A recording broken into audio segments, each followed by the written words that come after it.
নমস্কার। আজকে সূর্যগ্রহের ট্রানজিট নিয়ে আমি আলোচনা করব। খুব ভাইটাল।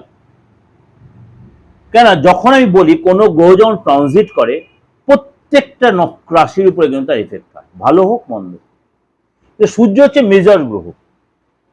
সূর্য আমাদের এই মানে সৌরমণ্ডলের মধ্যে সবচেয়ে ভাইটাল গ্রহ হচ্ছে সূর্য। সূর্য যদি ঠিকমতো তার সাপোর্ট না পায় যে কোনো রাশি লগ্নের লোকেরা, তাহলে তার অনেকটা সে পিছিয়ে যায়।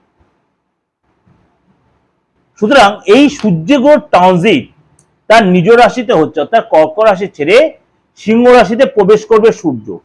অলরেডি সেখানে কিন্তু কেতু বসে আছে, অর্থাৎ সূর্য আর কেতু কিন্তু জুতি তৈরি হবে। সূর্য কবে ট্রানজিট হবে, কখন ট্রানজিট হবে, চলুন তার একটু আলোচনা করি। এই সূর্যের ট্রানজিট 12 রাশির উপর কি প্রভাব বিস্তার করবে, আমি 12 রাশির উপর আলোচনা করব। অবশ্যই আপনাকে আমি সম্যক ধারণাটা দেব। কারোর ক্ষেত্রে ভালো হবে, কারোর ক্ষেত্রে সতর্ক থাকতে হবে, কারোর ক্ষেত্রে ডিস্টার্ব হবে। তাহলে কি আপনার কতদিন থাকবে? আগামী 1 মাস। সূর্য এক রাশিতে অবস্থান করে কন্টিনিউ 1 মাস। 17ই আগস্ট ভোর 1:41 সূর্যদেব তার নিজ রাশি সিংহ রাশিতে প্রবেশ করবে। 17ই আগস্ট সূর্যদেব তা ভোর 1:41 সিংহ রাশিতে প্রবেশ করবে। কতদিন থাকবে? 17ই সেপ্টেম্বর পর্যন্ত আগামী 1 মাস এই সিংহ রাশিতেই কেতুর সাথে জুতি তৈরি করে থাকবে। সূর্য কেতুর সাথে জুতি তৈরি করবে কিছু কিছু রাশির জন্য কিন্তু যথেষ্ট ভালো দেবে, আর কিছু কিছু রাশি কিন্তু সতর্কতা অবলম্বন করতে হবে। তাহলে চলুন আপনার রাশি কি বলছে সূর্যের এই ট্রানজিট। মেষ রাশি। মেষ রাশির আপনার 5th হাউসে, আপনার 5th হাউসে সূর্যের এই ট্রানজিট হচ্ছে, অর্থাৎ আগামী 1 মাস আপনার 5th হাউসে কিন্তু কেতু মহারাজ বসে আছে, এবং এবার এরপরও কেতু মহারাজ থাকবে। এবং এই সূর্য কেতু জুতি আপনার 5th হাউসটা হচ্ছে আমার প্রেমের ঘর, সন্তানের ঘর, শিক্ষার ঘর। সুতরাং এই সময় কিন্তু আপনার প্রেমের জায়গাটা আপনার অনেক বেশি ডেভেলপ করবে, কিন্তু কোনো কোনো সময় দেখবেন বিশেষ সেন্টিমেন্টাল ইস্যু এসে যাবে। আপনার সেন্টিমেন্টাল ইস্যু হবে, দেখো সেন্টিমেন্টাল ইস্যুর কারণে 2-4 দিন কথাবার্তা বন্ধ থাকতে পারে। সেগুলো কিন্তু আপনাকে অনেক বেশি আপনার রাগ জেদ কন্ট্রোল রাখতে হবে। আপনি যদি বিবাহিত হন, আপনার সন্তানকে নিয়ে একটু সতর্ক সচেতন থাকতে হবে। সন্তানের কথার অবাধ্য হতে, সন্তান পড়ে গিয়ে চোট লাগতে পারে, সন্তানের শরীরটা নিয়ে ডিস্টার্ব হতে পারে, এগুলো কিন্তু হতে পারে। কিন্তু আপনি কাজের জায়গায় আপনার ডেভেলপ আসবে। কোনো কোনো সময় দেখবে কেউ আপনার সাথে কনস্পিরেসি করতে পারে, কিন্তু আপনি ধরে ফেলবেন। কাজের জায়গায় কেউ আপনার সাথে কনস্পিরেসি করতে পারে, কিন্তু আপনি ধরে ফেলবেন। সেটা বুঝে কিন্তু আপনার এগোতে হবে। এই সময় কিন্তু যারা মা বোনা যারা প্রেগনেন্ট হয়েছেন মেষ রাশির লোকেরা, তাদেরকে অনেক বেশি সচেতন থাকতে হবে, সচেতন ও সতর্ক থাকতে হবে সন্তানের ব্যাপারে। মনে করুন আপনার এই সময় একদম এন্ডিং পোর্শন, খুব সতর্ক থাকবেন।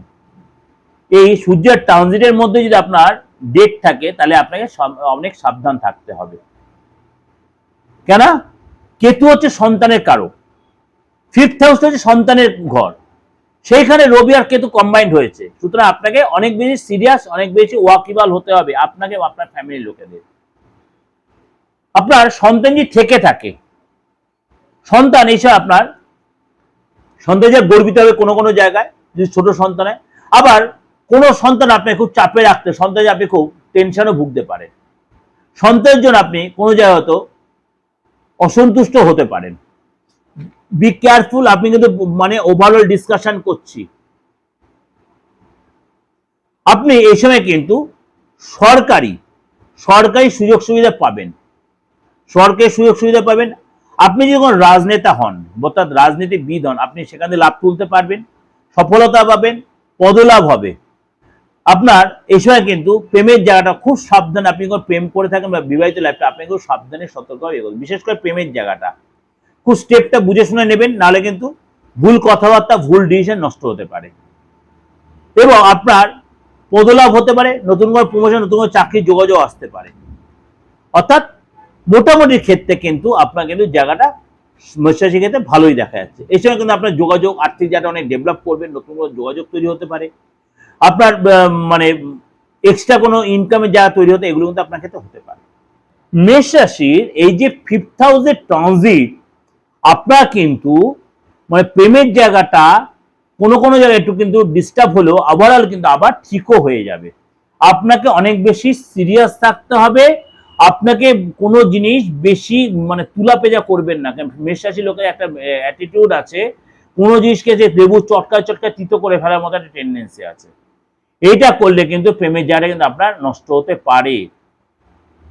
সরি, ক্ষমা করবেন এই ভাষাটা বললাম, কিন্তু আপনাকে অনেক বেশি সচেতন থাকতে। যারা উচ্চশিক্ষার জন্য বাইরে যাওয়ার চেষ্টা করছেন তাদের জন্য বলছে সময়টা ভালো, কিন্তু আপনি কোথায় যাচ্ছেন, কার মাধ্যমে যাচ্ছেন, আপনার কি মানে কি পারপাসে, সেগুলো অবশ্যই যাচাই করে নেবেন, নালে মরীচিকা হতে পারে।